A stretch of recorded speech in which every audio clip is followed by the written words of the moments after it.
So we hear three voices in this passage from Mark, and kind of peeling them apart and listening to them next to each other, we get to hear Jesus better. So that's what I'm going to do, and then we do whatever it is we want to do with what Jesus says. But at least we've heard it. Okay, and then I want to add Annie Dillard's voice to the mix because I think Jesus would have loved Annie Dillard. By the way, this is a sermon for the 15th Sunday of Pentecost.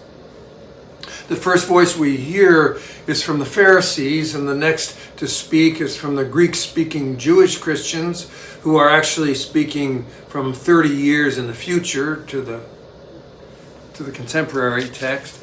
And the last voice is presumably Jesus himself, though through Mark's filter, of course. Now, the Pharisees were the liberals of their day. Put aside all that New Testament propaganda that we've heard about the Pharisees being legalistic. That's just first century name calling. Jesus may well have been a Pharisee himself. In fact, Episcopalians are definitely the modern day equivalent of Pharisees. So let me put this in a religious language of the Reformation. Anglicans and Roman Catholics disagree with Protestants in general, and fundamentalists in particular, about the status of Scripture. The Protestant view is that Scripture all by itself tells us all we need to know or can know about God. But Episcopalians, Roman Catholic, and Orthodox claim that the written words of Scripture have to be interpreted. They don't speak clearly without context and history and the traditions of the church that have grown up around them. Not only must the words of the Bible be interpreted, but also the whole history of that interpretation as represented by our traditions and doctrines, which must be utilized in the discerning of the meaning of the Scripture. Then, Episcopalians, we claim Scripture must be adjudicated with reason and experience, as well as tradition. That's one of the things that distinguishes us significantly.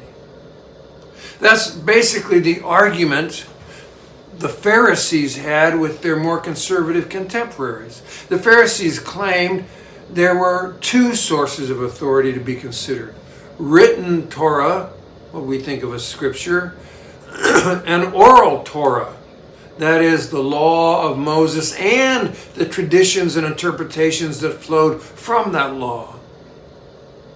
Lest we think this is some silly ancient religious quarrel, it's pretty much the political debate that rages between liberals and conservatives about the United States Constitution. Legal arguments about abortion, the death penalty, the right of privacy, and whether or not a president is immune to prosecution often revolve around the tension between written law, its original intent, and the historic interpretation of the law.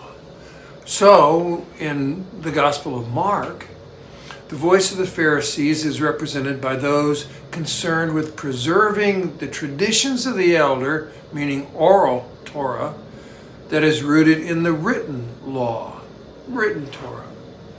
Their argument goes like this. In a polytheistic world, one in which Jewish identity is taking a beating at every social boundary, our traditions sustain our solidarity and our identity. Our national identity is being flattened by Roman military colonization and an influx of people from faraway places that have nothing but disdain for us. So the traditions of the elders, such as ritual hand washing, remind us that we are a holy nation and a light to the world. You see, for the Pharisees, the traditions, meaning oral Torah, set them aside as a people and made them holy, which is what Israel's mission was. It was their very reason for being a holy nation. So Jesus, they ask, how come your students do not exhibit this concern for holiness? The Pharisees' concern really was not unreasonable. Their argument was perfectly understandable, and we hear the same sentiments today, even maybe feel that tension ourselves sometimes. Then the sacred voice we hear in this, the second voice we hear in this story, and more briefly I might add, is from the Greek-speaking Jewish Christians who come along some 30 years after the execution of Jesus. Mark edits their concerns into his gospel, which of course each gospel writer did. Since they were writing so many decades, even generations after Jesus was executed, the gospel writers are writing as propagandists in their own religious, social, and political world. Anyway, those Jewish Jesus followers complain, hey, you abandon the commandments of God and hold on to human tradition. You see, this is their response to the Pharisees' assertion about the primacy of oral tradition, which these others called human tradition. Now, the Greek-speaking Jews who joined the Jesus movement after the death of Jesus, as a result of his disciples spreading out across the rim of the Mediterranean, were often more conservative than the Pharisees. They wanted to go back to written Torah and get away from all the rituals, traditions, and interpretations that had grown up around it. They're the Martin Luthers and the John Calvins who railed against the power and corruption of established hierarchy, picturing it as a wall of barnacles around the sacred text. Back to the basics, they campaigned. Well, the third voice is Jesus himself, at least as far as we can decipher. The voice of Jesus comes through loud and clear in his one of his most famous proverbs. Listen. It's not what goes into a person from the outside that can defile. Rather, it is what comes out of the person that defiles. And I take that to mean, don't get uptight because my disciples do not wash their hands. Holiness is not breached by the abandonment of ritual. Our holiness as a people is breached by evil actions that arise out of evil intent. Cleanse your heart and mind, and we will be holy. To summarize then, like Episcopalians, the Pharisees were making a case for the authority of their traditions and rituals. The Greek-speaking Jewish Christians, like the original Protestant reformers, were fighting the corruption of a powerful caste of religious authorities and insisting on the purity of written law. Sola scriptura, the Protestants said, and those Jewish Jesus followers might have answered, only written Torah. But Jesus, as Mark tells it, he insisted upon radical obedience to the intent of the law. To Jesus, the actual written Torah and the traditions and rituals that grew up around written Torah, oral Torah, were neither good nor bad. Holiness, he asserted, has to do with changing the intentions of the heart and so absorb evil actions that may flow from it. Not absorb evil actions that may flow from it. Now, we've reached the punchline for us. If we want to be a holy nation, one that is set apart while still in the midst of the world, this is a metaphor of course, then do what it takes to transform our hearts and minds so that our actions reflect that change. To Jesus, anything less than that is trivial at best and a phony hypocrisy at worst. But the problem with being limited to what the gospel or the Hebrew scripture says, it is that Jesus never saw an Osage orange. He never ate a pawpaw.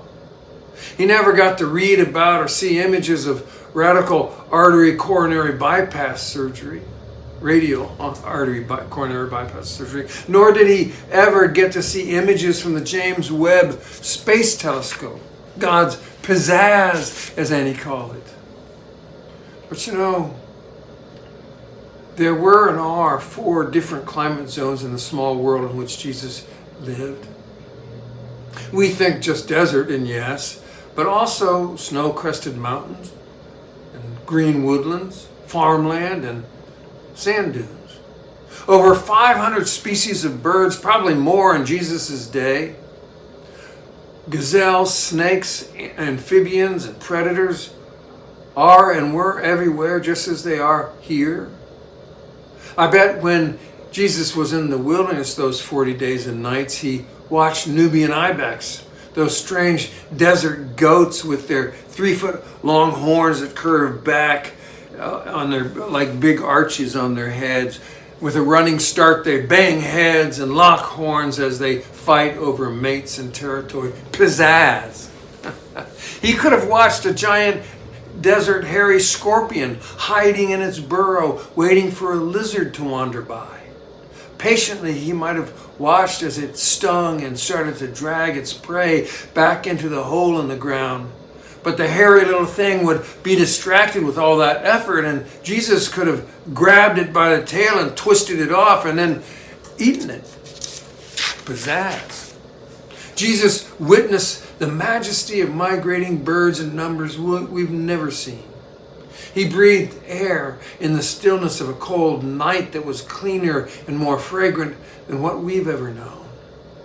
The frankincense and myrrh, the olives and the oil, the intense interdependence of community, all of it so much different from the paved streets and supermarkets we know. Point being, Jesus could have and would have witnessed pizzazz. And I think he might have regarded it as a 3rd kind of Torah. Written Torah, oral Torah, and pizzazz Torah. The mysteries and majesties of the Creator of all that is. Now, there's no evidence for that. It isn't in the text, so I can't prove it. But if you and I can see the pizzazz and feel the Creator's touch where we are blessed to see it, then Jesus must have, even more so.